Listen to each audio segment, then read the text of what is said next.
Visit licensuraexams.com and try our samples completely free of charge. Welcome, everyone, to another episode of our podcast and our Study Smarter, Not Harder series. I'm Stacy, and this is my co-host, Linton. Hi there from hot and sunny Florida. So, Linton, let's jump right into our main topic for today, active studying. This is a strategy that can significantly help retaining and recalling information. What's your take on this? Absolutely. Stacy, you've hit the nail on the head. Passive study, like reading notes or textbooks, can only take you so far in your study process. At best, you'll be able to remember the information on a really short-term basis. However, if you want to retain the knowledge and have it available in your long-term memory by the time you take the exam when it rolls around, active studying is the key. Yep. And if you really want to make the most of your study time, active studying aligns really well with the principle of spaced repetition, which is a scientifically proven technique for memory retention. When you review information over spaced intervals, you strengthen your memory associations with less overall time spent study. And it sounds like a magic trick.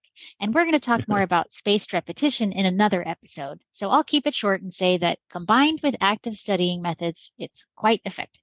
It is quite effective. And with all that extra time on your hands, Stacy, you can watch reruns of Game of Thrones. And you can watch reruns of Leave It to Beaver or Mr. Ed that I think were popular when you graduated from your master's program, right, Linton? Watch it, Stacy. Well, back to our topic. Active studying engages our brain on a deeper level. This involves your participation and interaction with the material, which enhances memory retention. And not just that, but active studying also boosts our understanding of the subject matter. We're not merely trying to memorize everything word for word. Instead, we're trying to understand abstract concepts and figure out how to put them into practice. And that's really what this exam is all about, testing your ability to practice therapy in a competent manner. Right. It's sort of like the difference between when a child is first starting learning how to read, they read each word, but they don't actually get the concept of what's going on with the whole paragraph and the whole sentence. So exactly. Now, an important thing to remember is that active studying is not a one-size-fits-all kind of method. Different techniques may work better for different people. Exactly. That's a really good point, Linton. So customizing your active studying plan is crucial, but one common denominator should be consistent engagement with the material where you're moving beyond just reading. Reading does not equal understanding. And I'll say that again. Reading does not equal understanding. So let's talk about 3 specific active studying strategies that you can experiment with to make your study process a lot more effective. Okay, right now I want you to pick a concept and try to teach it to somebody else. The counseling realm is full of abstract concepts, and it's something hard to wrap your head around. So talking it out with someone else helps. And the best way to do that is by teaching another person. It's a wonderful way to solidify information if you have to explain it to someone that doesn't understand it to begin with. Yeah, that makes a lot of sense. So sometimes I think I'll know how something works, and I start to explain it to a friend or my husband, and then they start asking these pesky questions like, oh, well, tell me a little bit more about that, or what do you mean?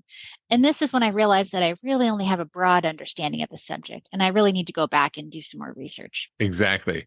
That's why teaching someone else is such a great activity and a great learning strategy for yourself. It's like a self-check.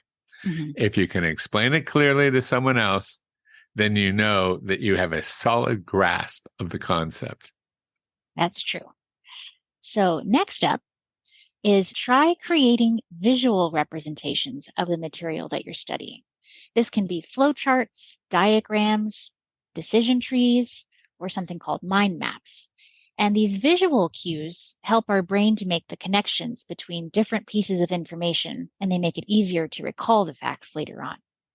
Yeah, most of those are pretty obvious, but can you explain a little bit more about the mind map, Stacy?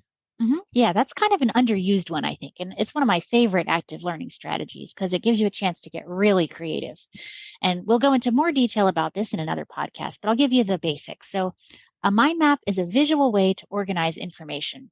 And here's an example of how it might work. So, let's say you're studying the DSM-5 TR diagnostic criteria for major depressive disorder.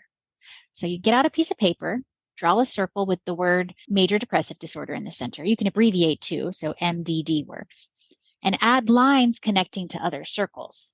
And in each of those circles, you could list a symptom of major depressive disorder.